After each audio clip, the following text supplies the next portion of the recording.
Hello, good morning, जोहार। मैं संजय और आप देख रहे हैं न्यूज़ झारखंड। चलिए जानते हैं आज के मुख्य 25 बड़ी खबरों को।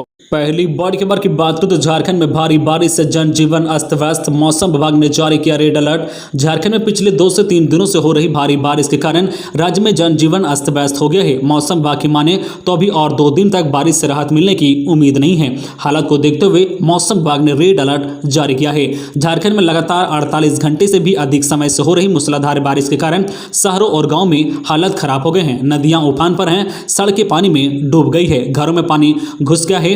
3 दिनों से लगातार हो रही बारिश के कारण राज्य भर में यही हालत है।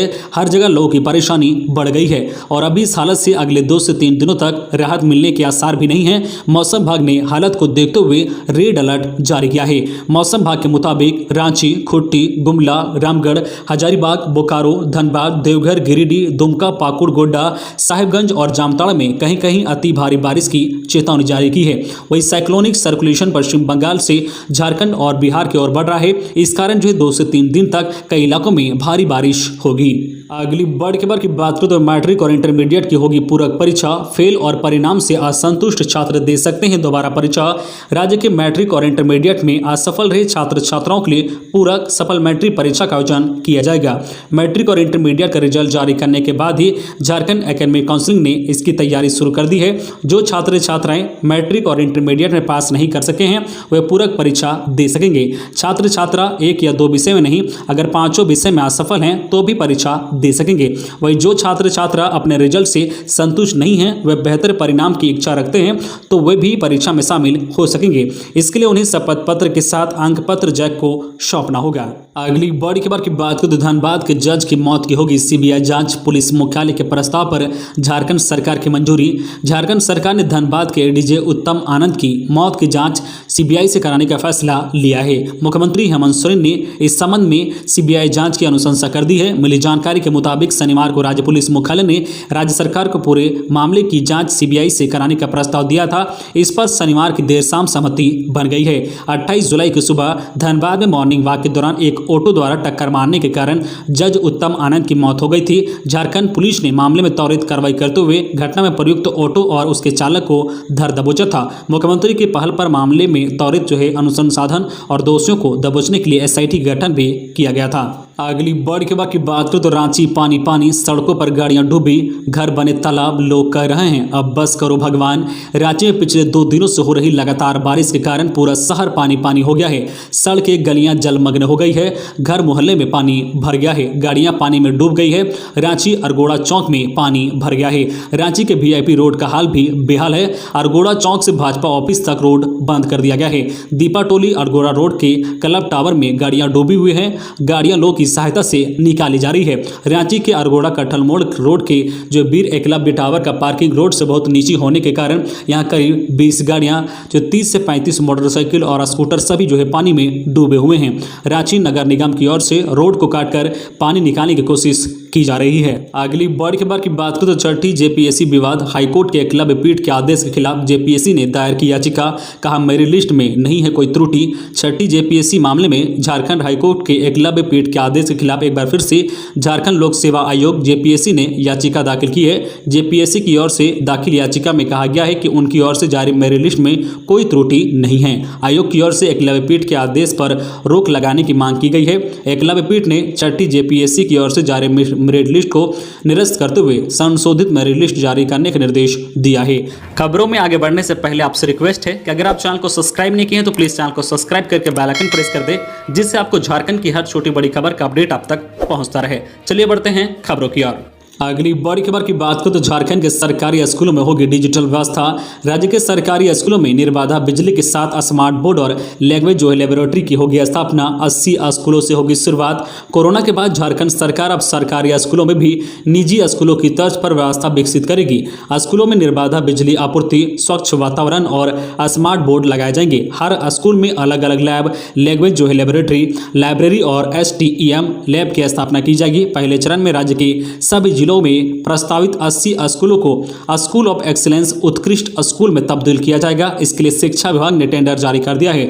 विभाग द्वारा शुरुआत में 27 स्कूलों के लिए टेंडर जारी किया गया है और शेष जो है 53 स्कूलों के लिए जल्द ही टेंडर निकाला जाएगा। 2022-23 शैक्षणिक सत्र की शुरुआत तक 80 जो है जिला स्तर के उत्कृष्ट स्कूलों के लगभग 2 लाख छात्रों को लाभ पहुंचाना है। अगली बड़ी खबर की बात करें तो झारखंड में चारों ओर पानी ही पानी। तस्वीरों में देखिए लगातार हुई बारिश का असर, कहीं पेड़ गिरे तो कहीं 30 लाख रुपए में बनाया जा रहा इंटकवेल बहा। मानसून की बारिश अब कहर बरपाने लगी है। रांची सहित राज्य में 3 दिनों से मूसलाधार बारिश हो रही है। इससे जो है तकरीबन हर जिले में लोगों की हालत भी खराब हो गई है।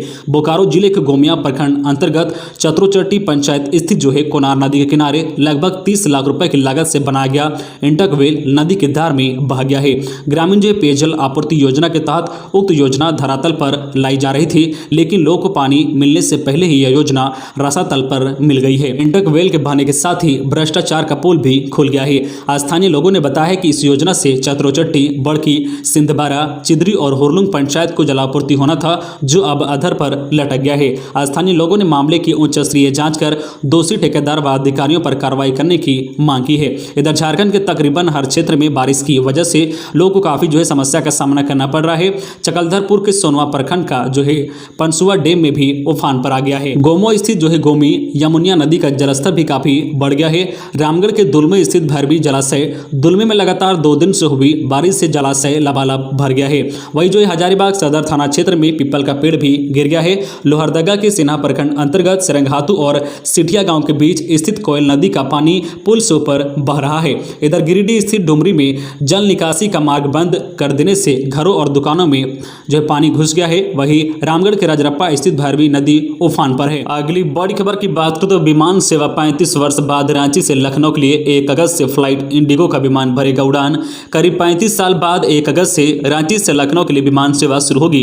इंडिगो का विमान लखनऊ से रांची के लिए सुबह 10:55 पर उड़ान भरेगा और दोपहर 12:05 पर रांची पहुंचेगा।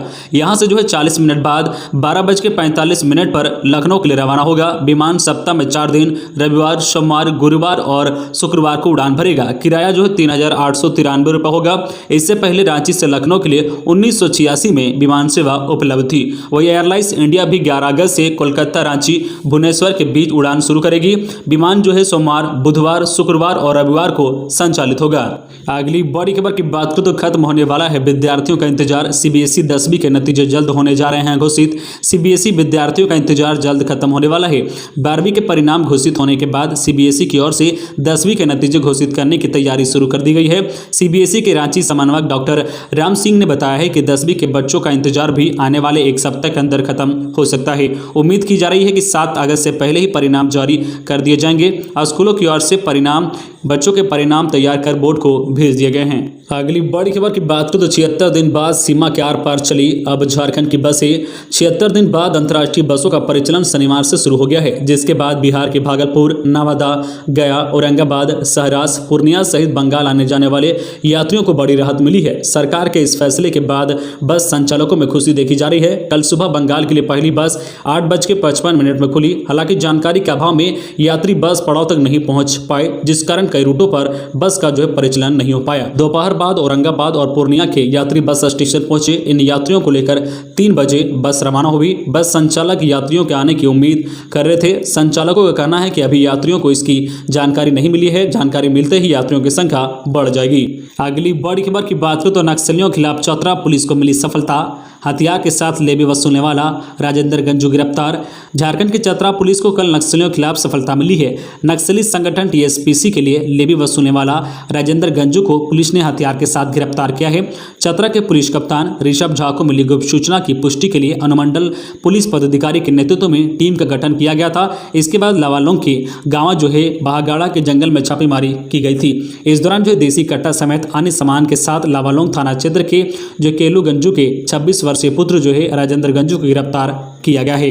अगली बड़ी खबर की बात करें तो रामगढ़ डीसी और एसपी ने जारी किया है अलर्ट। जिले में लगातार हो रही बारिश की वजह से नदियां खतरे के निशान से ऊपर बह रही है।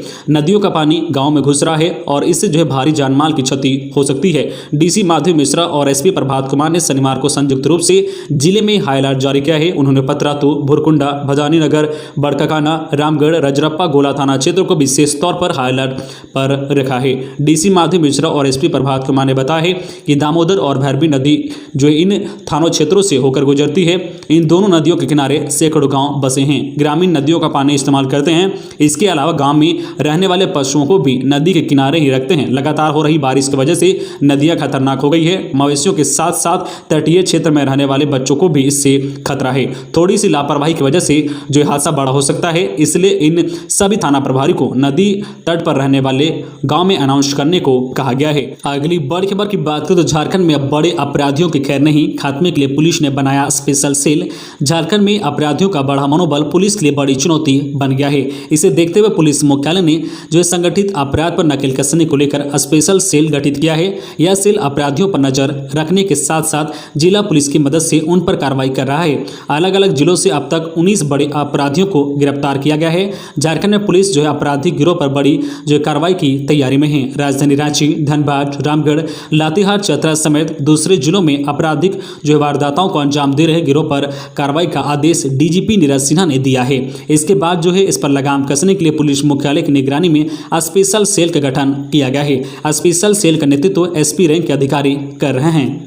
अगली बड़ी खबर की बात करें तो अंतर्राष्ट्रीय उड़ानों पर रोक अब 31 अगस्त तक। कोरोना महामारी के कारण अंतर्राष्ट्रीय यात्री उड़ानों के परिचालन पर लगे प्रतिबंध को 31 अगस्त तक बढ़ा दिया गया है। नगर विमान महानिदेशालय ने कहा है कि चुनिंदा मार्गों पर अंतर्राष्ट्रीय उड़ानों को अनुमति दी जा सकती है।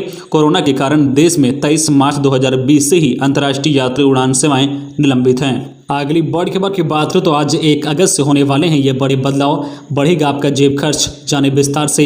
अगस्त महीने से कई नियमों में बदलाव होने वाले हैं। इसका हमारे जीवन पर खास और व्यापक असर पड़ने वाला है। इसके तहत जहां एक तरफ वेतन भोगियों की सैलरी छुट्टी वाले दिन भी उनके खाते में आ सकेगी, वही एटीएम का इस्तेमाल करना महंगा होने जा रहा है। साथ ही एलपीजी के दाम में भी बढ़ोतरी होने की संभावना है। रिजर्व बैंक ऑफ इंडिया के नए नियम के तहत अब बैंक ग्राहक अपने बैंक के एटीएम से हर महीने 5 फ्री ट्रांजेक्शन, जिसमें वित्तीय और गैर वित्तीय लेन देन शामिल की सुविधा का लाभ ले सकते हैं। इसके बाद जो ट्रांजैक्शन पर उन्हें चार्ज देना होगा। आरबीआई ने वित्तीय लेन देन के लिए 15 रुपए से 17 रुपए तक और सभी जो केंद्रों में गैर वित्तीय लेन देन के लिए 5 रुपए से 6 रुपए तक प्रति लेन देन का जो है इंटरचेंज शुल्क में बढ़ोतरी की है। वही जो है सैलरी का नहीं करना होगा इंतजार। वेतन भोगियों को अब सैलरी के आने का इंतजार नहीं करना पड़ेगा। अब छुट्टी वाले दिन भी खाते में सैलरी आ जाएगी। रिजर्व बैंक ने नेशनल जो है ऑटोमेटेड क्लियरिंग जो है हाउस के नियमों में बदलाव किया है। वही एलपीजी के दाम में बढ़ोतरी संभव। हर महीने की 1 तारीख को एलपीजी के दाम की समीक्षा की जाती है। ऐसे में संभावना है कि अगस्त में 1 तारीख को राज्य में घरेलू एलपीजी की कीमतों में बढ़ोतरी की जा सकती है। इसका अंदाजा इस बात से लगाया जा सकता है कि पेट्रोल डीजल के दाम में तेजी जारी है। हालांकि कुछ जो है जानकारों का कहना है कि उत्तर प्रदेश में चुनाव और अंतर्राज्यीय बाजार में पेट्रोलियम उत्पाद के दाम में कमी के कारण जो इस महीने संभव है कि दाम में वृद्धि ना हो। अगली बड़ी खबर की बात करें तो धनबाद के जज उत्तम आनंद की मौत मामले में जांच में आई तेजी। रणधीर वर्मा चौक पहुंचे एसआईटी के अधिकारी। झारखंड के धनबाद सिविल कोर्ट के जज की मौत मामले की जांच तेजी से की जा रही है। कल शनिवार को एसआईटी के अधिकारी घटनास्थल रणधीर वर्मा चौक पहुंचे और बारीकी से जाँच कर रहे हैं। रांची से जो है एसआईटी के पदाधिकारी कल धनबाद के रणधीर वर्मा चौक पहुंचे और सभी पहलुओं से गहनता से जाँच कर रहे हैं। अगली बड़ी खबर की बात करें तो आधुनिक तकनीक से लैस रिम्स में 3 माह के अंदर आ जाएगी कैथ लैब और सीटी स्कैन मशीन। बाजार से 70 से 80% सस्ती दर पर होगी जांच। रिम्स में जल्द ही मरीजों को बेहतर स्वास्थ्य सुविधा मिलनी शुरू हो जाएगी। नए निर्देशक डॉक्टर कामेश्वर प्रसाद के निर्देश के बाद इको जो है कार्डियोग्राफिक, सीटी स्कैन मशीन और जो कैथ लैब का टेंडर हो चुका है। इससे पहले टेंडर होने के बाद प्रक्रिया बीच में ही रुक जाती थी और मरीज जो है सुविधाओं से वंचित रह जाते थे। मशीन आने से 70 से 80% सस्ती दर पर यहां जांच होगी। 25 दिन पहले अस्पताल में निर्देशक की पहल पर 2 एडवांस जो है क्वालिटी की 4D इको मशीन इंस्टॉल हो चुकी है। प्रतिदिन जो है 40 से 60 मरीजों को इसका लाभ मिल रहा है। रिम्स के चिकित्सक अधीक्षक डॉक्टर विवेक कश्यप के अनुसार 3 महीने के भीतर रिम्स के जो है कार्डियोलॉजी विभाग में कैथ लैब मशीन भी पहुंच जाएगी। अगली बड़ी खबर की बात करें तो जेएनयू में नामांकन के लिए 27 तक भरे जाएंगे online form. National testing agency NTA ने जवाहरलाल नेहरू विश्वविद्यालय जेएनयू नई दिल्ली में नामांकन के लिए रजिस्ट्रेशन व ऑनलाइन फॉर्म जमा करने के लिए पोर्टल खोल दिया है। इच्छुक विद्यार्थी सत्र 2021-22 के लिए 27 अगस्त 2021 तक आवेदन आवेदन कर सकते हैं। परीक्षा शुल्क 27 अगस्त की रात 11:50 तक ऑनलाइन जमा होगा। प्रवेश परीक्षा कंप्यूटर बेस्ड टेस्ट के माध्यम से होगी। परीक्षा 20, 21, 22 व 23 सितंबर 2021 को ली जाएगी। परीक्षा 3 घंटे की होगी। परीक्षा का पैटर्न मल्टीपल चॉइस क्वेश्चन होगा। परीक्षा लिखने के माध्यम अंग्रेजी होगा। विद्यार्थी किसी प्रकार की जानकारी एनटीए या फिर जेएनयू की वेबसाइट से हासिल कर सकते हैं। अगली बड़ी खबर की बात करूं तो रिम्स से दवाई दोस्त का हटना तय। डायरेक्टर ने कहा कि जन औषधि केंद्र के माध्यम से लोगों को मिलेगी सस्ती दवा। इसके टेंडर की प्रक्रिया शुरू हो गई है। रिम्स में इलाज करने के लिए आने वाले लोगों को अब प्रधानमंत्री जन औषधि केंद्र से सस्ती दवा मिलेगी। इसका टेंडर निकाल दिया गया है। टेंडर की प्रक्रिया पूरी होने तक सदर अस्पताल के जन औषधि केंद्र से रिम्स में दवा की आपूर्ति कराई जाएगी। डायरेक्टर कामेश्वर प्रसाद ने स्पष्ट कर दिया है कि अभी तक रिम्स कैंपस में दुकान चला रहे दवाई दोस्त को यह परिषद खाली करना होगा। उन्होंने कहा कि नियम का उल्लंघन करके दवाई दोस्त का संचालन यहां किया जा रहा था। मामला संज्ञान में आने के बाद खाली करने का आदेश जारी किया गया है। खाली करने के लिए 1 महीने का समय दिया गया है। तो ये थी आज की झारखंड की टॉप बड़ी खबरें। इसी तरह झारखंड की हर छोटी बड़ी खबर देखने के लिए आप हमारे चैनल न्यूज झारखंड चैनल को सब्सक्राइब करके बेल आइकन प्रेस कर दीजिए, जिससे आपको झारखंड की हर छोटी बड़ी खबर का अपडेट आप तक पहुंचता रहे। तो आज के लिए बस इतना ही। हमें दीजिए इजाजत, फिर मिलते हैं नेक्स्ट न्यूज में।